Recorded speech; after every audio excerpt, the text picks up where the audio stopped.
our parents them, and it probably is the probably same thing with most of the Caribbean families, because what we find that a lot of the Caribbean families came to the UK here, and their children wouldn't really understand what their parents were going through unless their parents sat them down and educated them about Windrush. And I say to myself, with my family, for example, I say to my family, they didn't sit us down and told us directly what Windrush was about, because they never knew what Windrush was all about. They knew when they were coming to this country, they were coming to this country, to the United Kingdom, for a better life. Was you aware that your mum and dad came from a different country? Yes, because the reason why I realised my parents was never born in this country was simply because I came with my mother. When we left Jamaica... You was born in Jamaica, Mikey? I was born in Jamaica. I came to this country when I was 9 months. I was a little baby. My mother just had me. And she had the opportunity to come to the UK. And she told my granny, I am not leaving my newborn baby here in Jamaica. And she wrapped me up. And my granny would always tell me that, Mikey, and me carry go down to the wharf for catch the boat, because they called it a boat. But it's a ship. You know, me carry you down and me haul you and carry you down there, sir. So I knew straight away, that was the first thing I ever knew, that I came to this country when I was 9 months old. What year was this? That was 1959. So you're a Windrush baby? Yeah. You are first generation Windrush. Yeah. Because it's between 1948, I believe, Yeah. and 1971 or 72, something like that. Which classifies you as Windrush. Yeah. So, what was your experience, Mikey, then, as a black youth, born in Jamaica, growing up in the UK? What was your experiences during that time then? Well, sure, we have to put it this way. I never knew Jamaica. I didn't know where Kingston Hospital was, because that's where I was born, Jubilee. But then they called it Liney, but they called it Jubilee. I never knew those things. I was told about those things. You were born in Liney or Jubilee Hospital, da. So the only place I ever knew was United Kingdom. So to me, which I have to say, is my home. So I went from infant school, primary school, secondary school, university, all here in the UK. With the Windrush scandal that took place a few years ago, did you get caught up in that then? Knowing that you're born in Jamaica, all your paperwork originally is from Jamaica, but you went through the schooling system, the hospital system, all kind of system in the UK. I 100% got caught up in that. And I must admit, I didn't understand. Because when you're growing, you have to understand what all this politics around you is. And in the beginning, I didn't understand or understood what was taking place.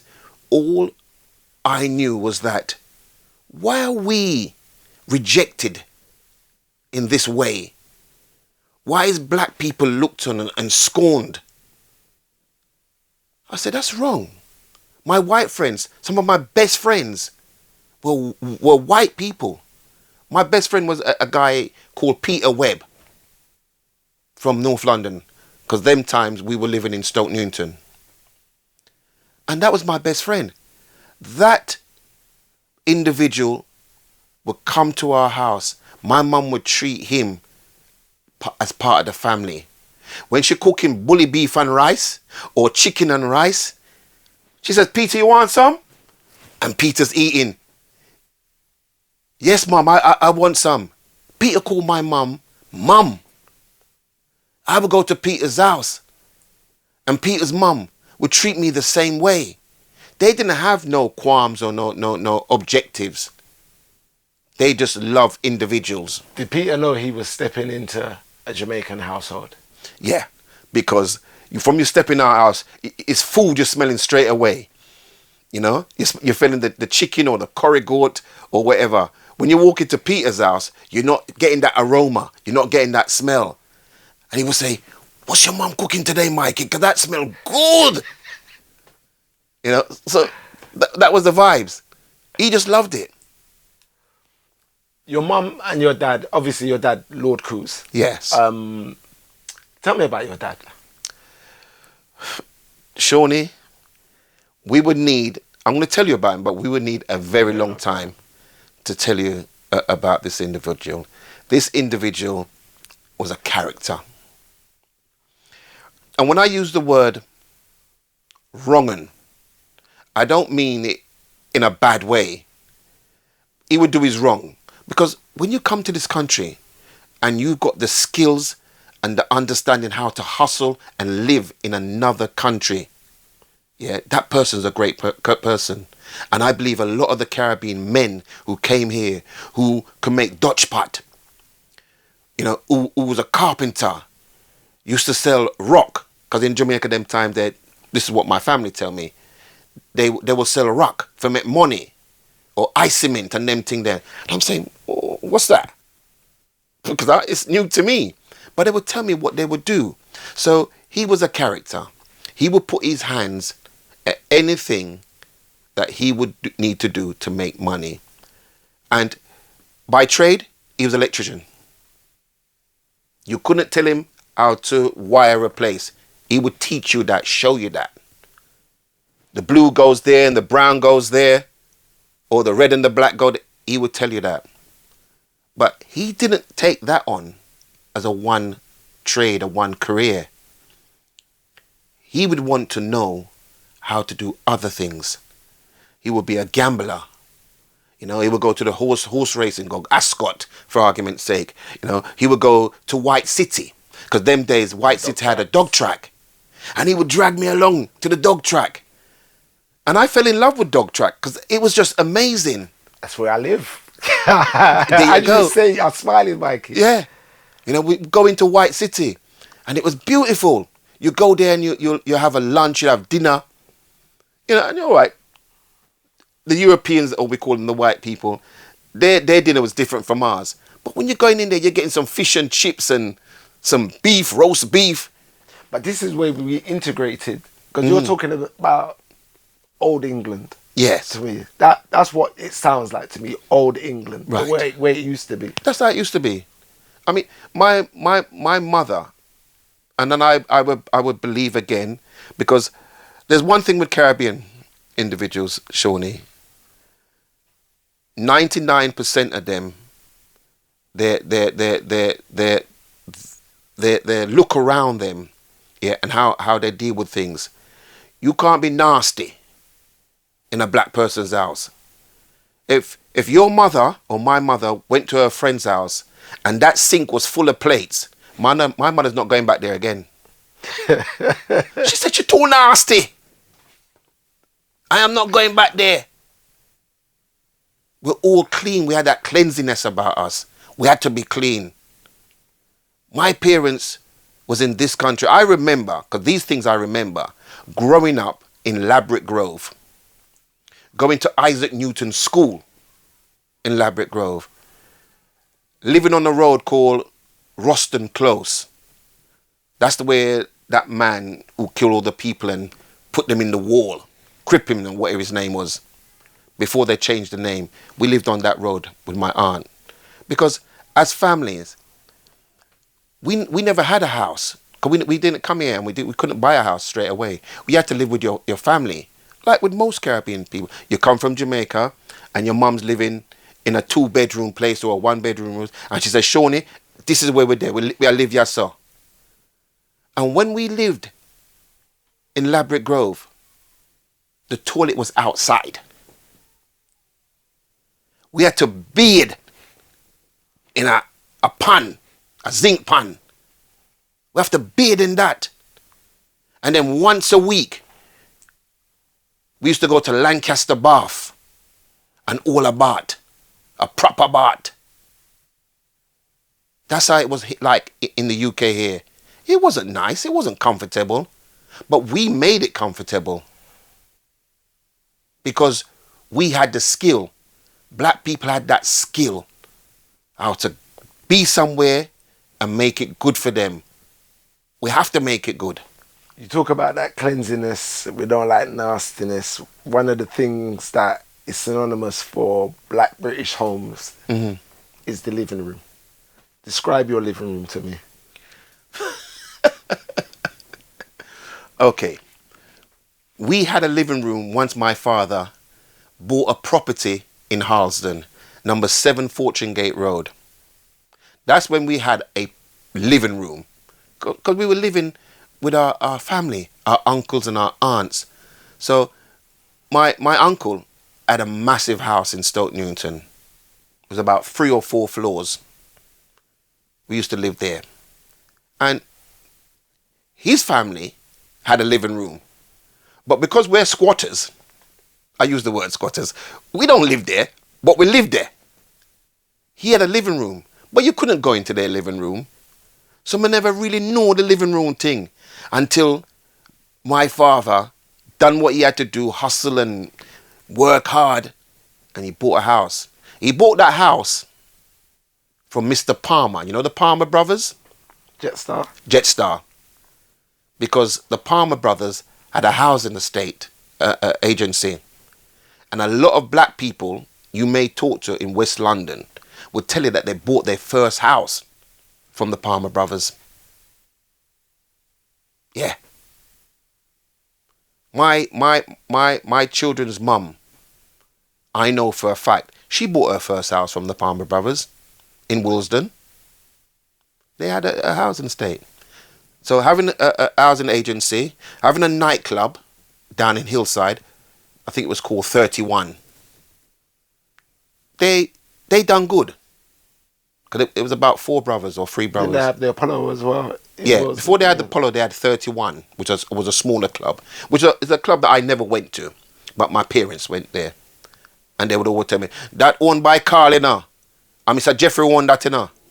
So now I want you to hold that thought, but I want you to tell me about the living room first. Yes.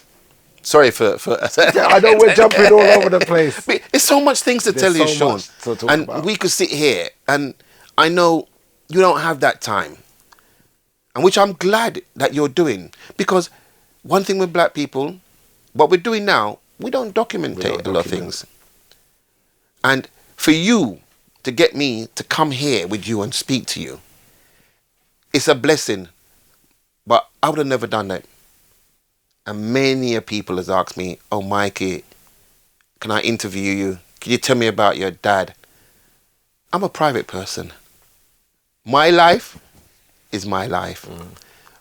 But I realize that part of my journey, Shawnee, people, they want to know about it because it's an important story. It's a long story. When you have time again, and you could speak to the BBC to finance it. No, we don't even need the BBC. That's the thing, Mikey. We need to stop waiting on others to do it for us. But our living room at 7 Fortune Gate Road. Now, the first thing is this. If you had the opportunity to go in the living room, you were very fortunate. Now, my mum, she thought she was always smart. She'll lock the living room door. And guess where she put the key? She put the key above, on the top. Because she wouldn't walk around with the key. She just lock it and put it on the above of the skirt, the architrave, and put it up there. So one day I'm coming down the stairs and I see her reach up and put the key up there. And I just dress back and I said, oh, and there's the key there. So when she went out shopping one day, she's gone to Harlesden.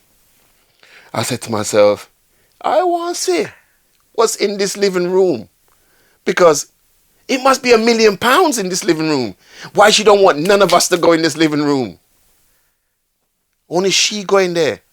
And on a Sunday, when she's playing her Jim Reeves and Johnny Ace, she's in her living room, radio on loud, or playing her gram. Them times I never know what that gram would mean to black people in this country. She was playing her blue spot gram. Not my dad's, you know. Her blue spot gram. Whether my dad bought it for her or not, or she took it away from him, because he's got the sound system. But she have a blue spot gram. She have her crochet. You know what used to annoy me when I went into that living room? She had this ornament, and it was this little dog. And this dog is there when you go in and you touch it. It's there nodding away. I don't know what you're talking about. I'm surprised you never tell me about the Jesus picture. Listen, the 3D. No. The 3D. What? Yeah. Anyway, you turn in the living room. You see a Jesus picture. Is looking on you. But the Jesus picture is over the blue spot gram. So it's all in one place. Yes. When you come in, you got the settee there, and the settee has still got a covering on it. Because you know why you're coming and dot your power settee? It's covered. The Jesus picture. And then under the Jesus picture, you got the blue spot gram with the crochet on top and some ornaments. And then when you look around again, you got some more ornaments. You had to tiptoe through the living room. Because there's so much things in there. Drinks cabinet. Listen, man. Drinks trolley. It's there. All that is there. And you laugh to yourself. But none of these items ever get used. Even in the cabinet, she's got a special crockery them, the plate them and the cup and the glass. And I said, but when did these get used? They never get used. Those things became ornaments. Because the only time that would come out and she would draw for them thing there, it has to be either Christmas or her birthday. Or she not draw for them. You can't touch them. And if you catch you in there, sir, believe me, Shawnee, remember, you get a boss ass. Did you have the plastic strip in the passageway? Listen, that that was protection for her carpet. As that wear out, she buy a new one, she put back down the plastic strip. Wallpaper, what kind of wallpaper we chat about? We had velvet wallpaper. And believe me, Shawnee, I know if you go into someone's house now, you're going to say, it looks dated. But you see the velvet wallpaper? But let me tell you, them velvet wallpaper was something else. Different pattern on the wallpaper. And when you touch it, it's smooth and it's nice. Me and my brother did the fatal mistake and said we upgrade the sitting room. I take down the velvet wallpaper. Yes. The fish and the crockery and the little fish ornament. All these things. My mother hated us for life, bro. You can't do that. You couldn't do that. That is their treasure. That is their treasure. You said about the music, and this is the part that I really wanted to touch on. The Windrush musical moments. You said Jim Reeves. Mm-hmm. I can't go past Jim Reeves. Even though everybody knows your father for the music. Yeah. But I have to have one of Mummy's selections in there. What Jim Reeves would it have been? That's going to be a hard question. To remember an actual Jim Reeves record. If you ask me, Johnny Ace. I'll probably tell you. Which you tell me which one then. Which one was Johnny Ace? Was Johnny Ace the man with the red cover, red and white, and the black man, his face on the front of it? No, you know who I'm thinking. You know the album cover that's coming to my head right now. Is Ace Cannon. That's the white man, the fat white man. Yeah, the brown cover. And he had one. He had another album, a blue one. Yes, that's Cannon. Right. But so Johnny Ace now. Tell me Johnny Ace. Johnny Ace was the album cover. Was the background was more red, and in the center of it, it was white, and then you got Johnny Ace's face in that center of that white position, and that's the album. That is it. That album, I don't know. I don't know what the sales for the album, but I know this. You play them tune now. Yeah? Yeah? Pledging My Love? You can't play them tune there. On Sunday when that's playing, you got Pledge of My Love, The Clock. And you know which Jamaican artist was, they call him Sir now, because they've given him his knighthood and everything, is Sir John Holt. Kenneth Holt. He loved a Johnny Ace because he done Any More, Pledge of My Love, The Clock. They were classics. So if you play the reggae version by John Holt, you're going to feel it. You can't say to me John Holt. Guy, I grew up on John Holt. Right. I'm slightly younger than you, Mikey. So my experience in the house on a Sunday with my mother was John Holt. Yes. 1,000 Volts. Like, Has to be. Anytime I listen to that album, I literally cry. Because it just brings back all the memories of my mother. Yes, because when we started to grow up now, Shawnee, obviously our era of music, it changed. And when I say it changed, it didn't change dramatically. No, you see, with our parents had a genre of music. And what I would class, understanding about Windrush, the artists that our parents would love, or I should say, the artists that represented, and this is my point of view, because everyone's going to have a different journey, and they're going to tell you something different. But when it came to Windrush music, there were many artists, but the ones that stick here in my mind, for my parents, you know, there were many artists like Stranger Cole. That was one of my dad's close friends. You know, and let me swear it a little bit and just tell you this, because I may not get it in, because I may not ever do another interview. Yeah, is that, you see, our house, number 7 Fortune Gate Road in Harlesden, that was the hub. I'm going to get back to the genre of music that our parents listened to. Well, my parents. And I believe it's probably the same for most family. When I was at university, I had to do an assignment, my dissertation. And I said, who can I speak to that could tell me how this music business was then? Many names came out to me, but many names, they're passed and gone on. Rest their soul. And there's a gentleman that we call Uncle Desmond. Now, there was a team of them. Lieb Goptul, Webster, Uncle Desmond, Chris Blackwell. There's a team of them. You said Webster's. Which Webster? Remember Webster's in Shepherd's Bush Market? Webster's Records, yeah, who owned, yeah. He, not who used to sell. He used to sell, but then he gave it to Lloyd to sell. But Webster's... Is Lloyd the tall? Lloyd's the tall one. The tall one. Yes. Okay. That was a part of a team. Now, that team, I can't tell you about the beginning, because obviously I'm too young to know that. But what I do know, that they eventually all joined forces, and some went left, some went right, and eventually Trojan Records came out of it. A nice person to speak to, if you're doing more of these interviews, would be a young lady named Claude. That's Sonny Roberts' daughter. She can tell you a lot. I'm not going to talk about her journey. That's her journey. But she could tell you, because her dad, Sonny Roberts, was very influential in this business.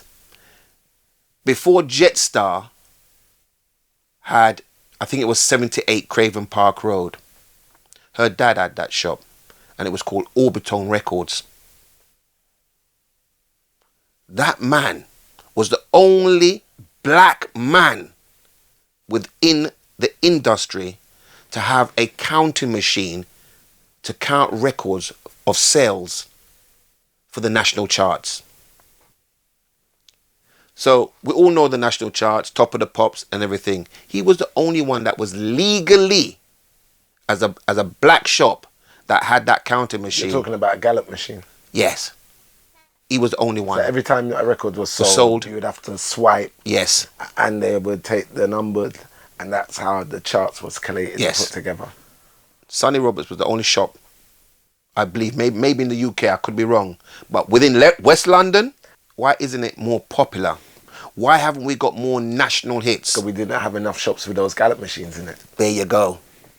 If we had more shops with those machines in it, we would have a lot, and I mean a lot more, reggae hits. What would you say was a song that is a moment in that Windrush generation, for that Windrush generation, but probably fell through the cracks of that system? So a record that didn't turn out to be the My Boy Lollipop, that didn't turn out to be the Young Gifted and Black, but still was that record within the community.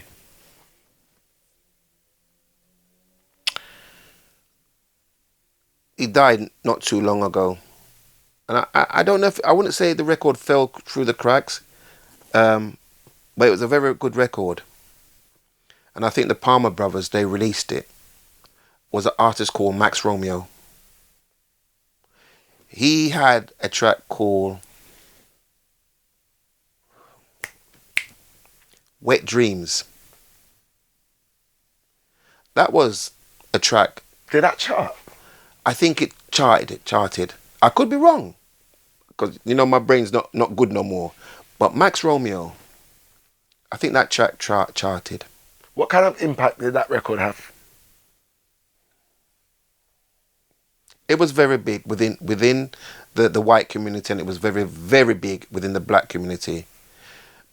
But then you probably, a lot of the younger generation would be more familiar with tracks that probably Sonny Roberts produced, Judy Boucher, Sophia George, Girly Girly. Girly Girly. You know, they would be... Judy Boucher was a massive It's a massive hit. Yeah. Massive. Yeah. And I remember that track like it was just yesterday, because it was always on ITV. I can't remember one of the ladies, they always played that track on ITV. So maybe that was the luck for Judy Boucher then, because that individual on that television program loved that track. Boy, Mikey, you're bringing back some memories, boy. You're making me remember when my grandmother play our grip, because she would hide away her records, you know. You know that style there. And it was always the Owen Gray album that used to come out. Well, let me tell you something, Shawnee. Let me tell you this. We were talking just a few sentences ago about the genre of music. Well, let me tell you this. Let me answer that question and wrap up that for you. All right. So the Windrush, you know, we had the artists them like the Stranger Coles, the Desmond Deckers, the Toots and the Maytals. That was our parents. Even though we knew them later on, but that was our parents.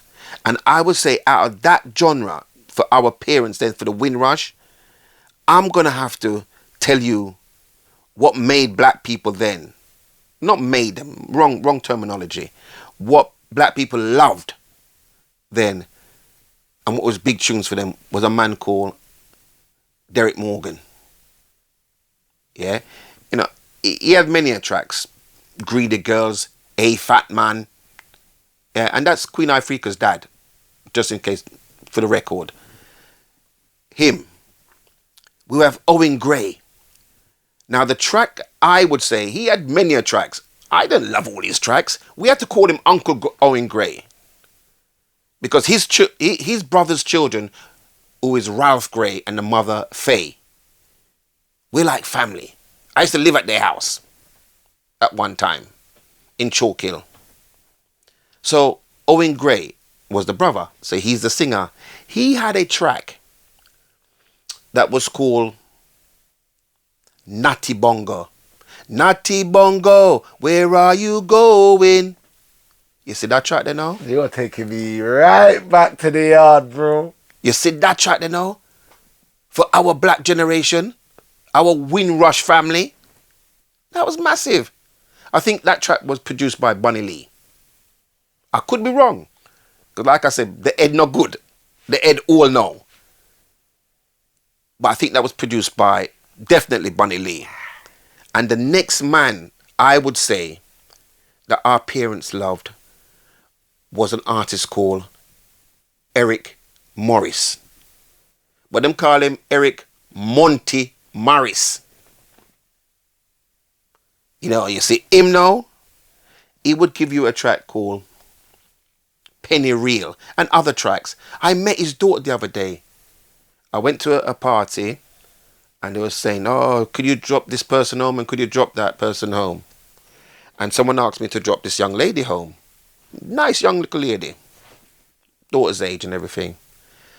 So she said that we was talking about music and she was explaining that her dad's a singer. But I never asked her who her dad was. We just listened. And somewhere in the conversation, the name Monty Morris come up. She said, well, me and Monty Morris' daughter. I stopped the car immediately. I said, Monty Morris are your father? Because them man there, you only hear about them man there. I never met him. I'll have to speak to my dad about those periods. Seriously? Yeah. So those artists, those three artists that I mentioned to you, like I say, people may differ. You might go to Chris Peckins or someone else and they give you a different three artists. But in our little circle, Owen Gray, Derek Morgan, Monty Morris. Derek Morgan used to, when he comes to this country, you know, he was an artist that would come to our house and stay. Like I said, our house was like the hub. Robbie Shakespeare, he would come to just name any artist or musician. They would come to our house to either have a talk, to eat, to sleep, to stay there. Yeah, and them man there. How was it for you, Mikey, growing up in that environment? And I've got so many friends that are children of great artists, great musicians, great sound system icons. And for me, I just grew up as a simple youth in White City Estate with a Jamaican and Dominican parentage. But you're amongst like icons. I'm going to tell you this, Shawnee. And it might seem, how I'm going to describe it might seem a bit silly, but I've never known no other way, Sean. I understand.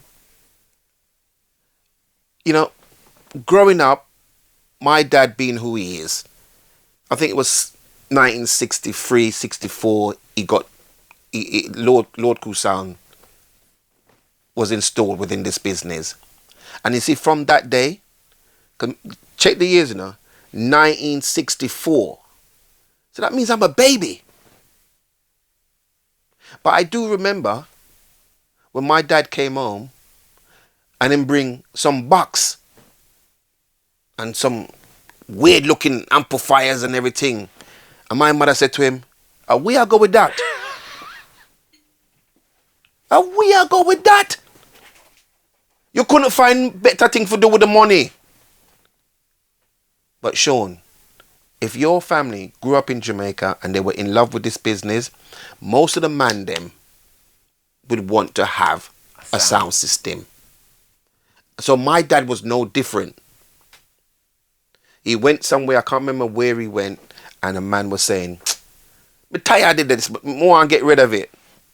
And my dad gave him a few pounds. And bought his sound? And bought the sound. No way. And that's how Lord Cool Sound came about. Yeah.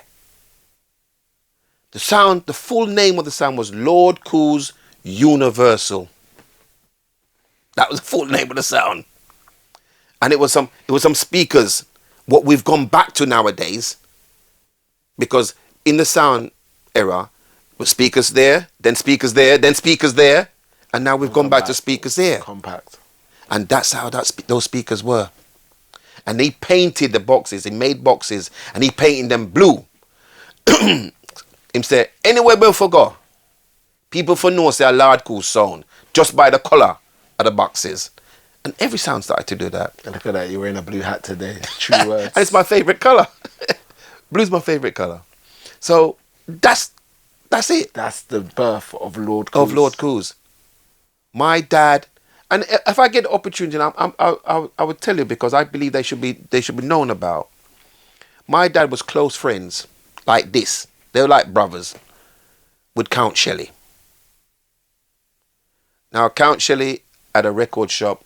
I don't know where it started, but when I physically could know myself, it was a shop on Stoke Unionton High Road. Everyone was there. And everyone was friends with Bunny Lee, Leroy Smart and Johnny Clark, all them man there. They would come to the house or they'd be at Count Shelley's shop. That's where they would be.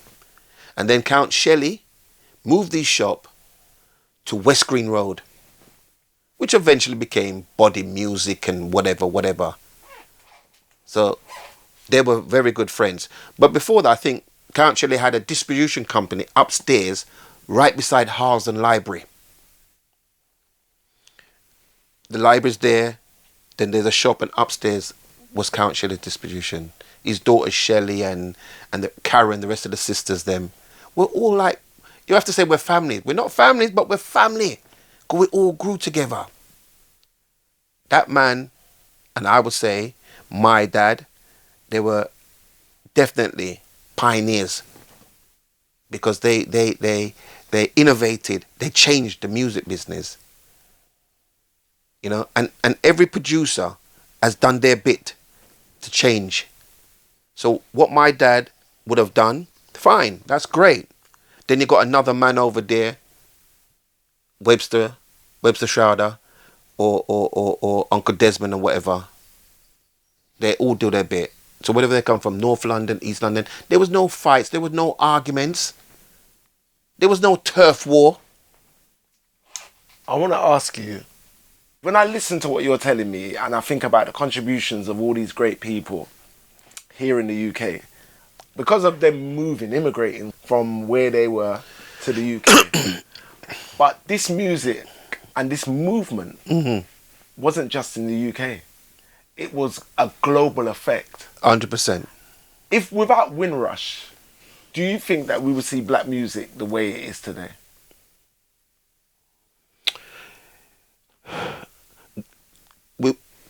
We would have seen it globally eventually.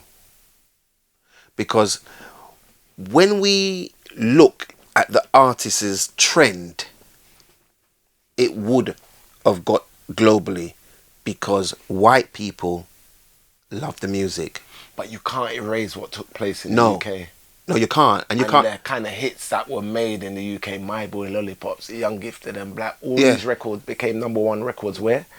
In the UK. They never became #1 records in Not States, in America or whatever. Different records. Because then we got to realise this. And this is just my thinking. Yes, every country you go, there's going to be a Jamaican, a Grenadian, a Dominican. But in particular countries, you get more of one race of people. And America wasn't bombarded with Jamaicans just yet. So what those Jamaican individuals saw here in the UK, they didn't see that in America because you would have a different nationality influx in that state, in that country. I think Canada shares the same kind of story as the UK. Whenever I speak to somebody like a Cardinal Official or one of my brethren, Specs the Boss, it does seem to be that kind of parallel universe that we live in. Yes. So, yes, the industry would have become, it may have taken longer, but because the British government had offered black people a different prospect of living if they left Jamaica. Because remember, every Jamaican, you know, that came to this country, they had a British book. When I say book, passport. It wasn't a Jamaican passport. It was a United Kingdom passport, a black book. And they offered the black people of Jamaica to come here for a better lifestyle. We never got it. That was all, and I won't swear on camera or whatever, that was all B. Because they never got it. My parents never got that. They came here and we got fight. And that fight fell down on us, the children. When we're in school and they got school trips, oh, Michael, you can't go. Why me can't go on a school trip? Well, you can't go to Madame Tussauds. Why? Oh, you were rude, so you have to stay behind. Some foolish argument. You know, I've lived in this country for so much years. Not that I can't go. I've never been to Madame Tussauds. When I was supposed to go, I didn't go. And from then, I just said, Madame Tussauds, make it stay there. That's the kind of biasness that you faced in the British school system. They were only friends with me. The teachers at most schools that I went to were only friends with me because of my athleticism. I could run fast. Me can play cricket. And you want to see the way I'm walking there today, people. You was a cricket man for real, Mikey. Listen, I could play cricket. The rugby team, I don't know how to play rugby, but I was in the rugby team. Why? Because me can run fast. Give the ball to Michael. Give the ball to Michael down the left. I sat there super, you did that, they have full of energy. I'm running down that wing. Yeah. Mikey, people's going to hate me because you know what I've got to do right now. You've got to cut this. Because I've got to go and see Smokey Joe to have the similar kind of conversation. But I've known you for... all your life, man. 30 odd years, coming up to 40 years plus. Yeah.